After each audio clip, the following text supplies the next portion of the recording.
the literacy rate and trying to hide the literacy rate in the Pakistan.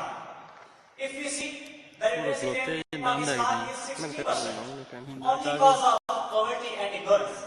The Islamic institutions are trying to hide the graph of literacy in Pakistan. The Islamic institutions provide free food and free education and free shelter service approx 10 lakh people on daily basis. There is no such kind of NGO in the Pakistan, and there is no such kind of institution in the Pakistan and in all over the world which preaching and which is correcting the society by preaching through debates or newspapers, through columns.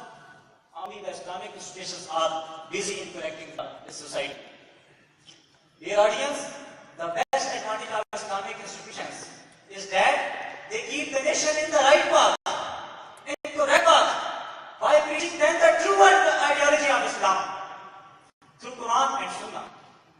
And the audience, the most important thing, there is no link between Islamic institutions and terrorism.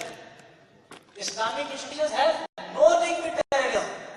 International powers harm their reputation by taking them as terrorists, but now this is provided by National Action Plan that the Islamic institutions and Maris has no link. By National Action Plan, this is the report of National Action Plan.